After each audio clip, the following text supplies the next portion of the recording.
At the Gabba last night, certainly in the first quarter, the historians were grabbing their fountain pens and their books and they were about to rewrite the record. What about this? I mean, no one really gave Carlton a chance, but we didn't think it would be this one-way street. Look at this over the top for Joey Danaher. They couldn't get the ball across halfway. Carlton, they were breaking down. Brisbane's pressure was elite. They were intercepting the ball.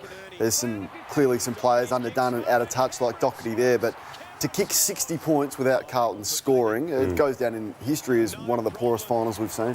And if they miss shots again, they'll lose to the Giants in Sydney. And again, basic misses, You've been big on this, Lordo. Yeah, Can't trust them? No, I can't trust them? I can't. And they're not going to win another 3 finals kicking like this. That's from 50 at least. At least they're from 50. But there were some that were just... Logan Morris from goal square. Like goal square sort of stuff. This is the one. You just cannot miss that. So I said...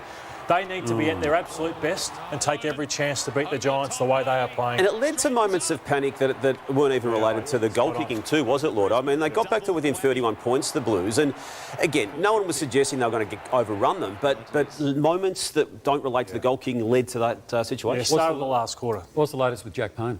Yeah, he's got an MCL damage, TJ, and suffered it last night. It did look messy the way he came down on that particular knee and then made contact with the grass, taken out of the game. They just cannot get a crack at it with that defensive post alongside Harris Andrews, Brownie. So, again, they might have to be forced to considering the Darragh Joyce option because they would prefer to go with Payne, I believe, if he's up and running.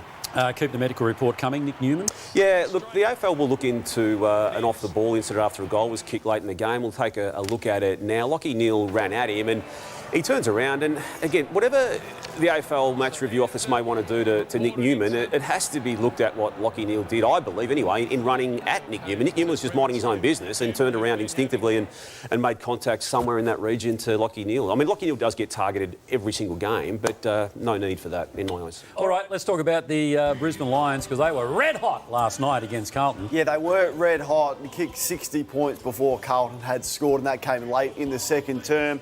After that, Carlton got their momentum. I thought the sub of De Koning was important. Questions over why he wouldn't have started the game because he was really impactful. But just on Brisbane, they're now through. They're going to have to go on the road for 3 weeks in a row if they want to win the Premiership, Lordo. Can they do it? I don't think so, Kane. I thought their first half was brilliant, but it was against Carlton, who you could see were off the pace of the other finalists.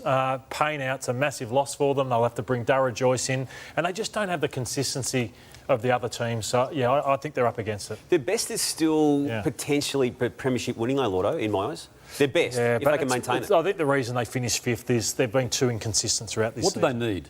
Well, I think they need to put the foot down a little bit more, be more ruthless. I think they don't share the ball at times. Even last night we spoke about the mistakes that they made, that they don't put you away. From a personnel point of view, I mean, like Collingwood need a key forward, do Carlton need any? Because they seem to be. I mean, on paper it looks like a really good team. Yeah, I think a second back is an issue for them, but aside from that, I think it's pretty good. He puts a worry. I thought he had some really ordinary moments, and you look at their bottom sort of 2 or 3, Answorth, Fletcher, not much. McKenna's a worry for them as well. So it's probably like your bottom 5 or 6, how good they are is going to decide who wins it. But Damo, the Blues, do we know anything more about the Blues this year? We're not clear, are we? No. Third season of Michael Voss's coaching, just missed finals 2022, led by 5 goals in a prelim final last year, fell short of that game, and then obviously a disastrous back end of season, only winning 2 of their final 8 games, badly injured and then badly performing in an elimination final. It's game on for the Blues next year in a number of ways. Probably grand final or before that's going to be significant for the Blues. Now, that's a big ask to get there, but there's a number of teams in that position. But with this list and the demographic of it, there's a lot of pressure on Michael Voss next year. I think injuries covered up their flaws, so they won 2 of their last 8 games